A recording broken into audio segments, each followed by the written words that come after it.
We begin tonight with breaking news on this weather impact alert day. Several people have been rescued after being trapped in their cars by floodwater.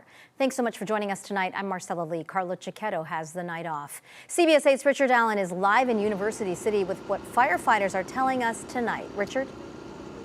And Marcella, what a wild weather night out here tonight. La Jolla Village Drive behind me here looks more like a lake than a roadway. You can see these four vehicles, that car, the minivan behind that car. And as we swing over, we also see a pickup truck and an SUV all submerged in these floodwaters here. Again, we're at La Jolla Village Drive at Villa La Jolla Drive. In fact, let's take a look at some video we shot earlier this evening. Now, firefighters quickly sprang into action. We understand they rescued 3 people from that minivan we saw earlier, but that was just the beginning. After rescuing those 3 people, those 3 other vehicles out here had to be searched for any drivers or passengers inside as this continued. Now, we understand swift water rescue teams searched those vehicles. Now, 2 of the vehicles were unoccupied, meaning the driver and any passengers inside managed to make it out on their own. Thank goodness. That 3rd vehicle, though, 1 person had to be rescued. So all told,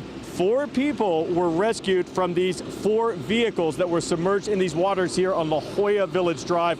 And that's not all. We also understand that SDG&E was called out here because of an electrical box that's submerged by these flood waters. There was some concern that that could be a hazard to rescue workers here, that submerged electrical box. And at this point, we also do not know the condition of those 4 people who had to be rescued out here tonight. Now, clearly, this section of La Jolla Village Drive is still shut down to traffic as these floodwaters continue. These waters continue to come out. Again, these are the eastbound and westbound lanes of La Jolla Village Drive between Villa La Jolla Drive and Interstate 5 behind me here. And Marcella, this is also a stark reminder why you should never drive through standing water. Whenever we get heavy rains like this, we always get these warnings never to drive through standing water. These 4 submerged vehicles, though, and there's 4 people who had to be rescued, obviously is a stark reminder why we should heed those warnings. Marcella? Richard, thanks so much. So glad those people were rescued. That water very high.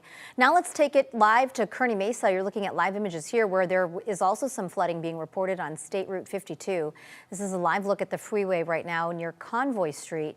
The CHP is reporting flooding in most of the lanes along the 52. Flooding is also being reported on the transition ramp from the 76 to Interstate 5. That's up in Oceanside, and down in Coronado on the Silver Strand near Coronado Cays Boulevard.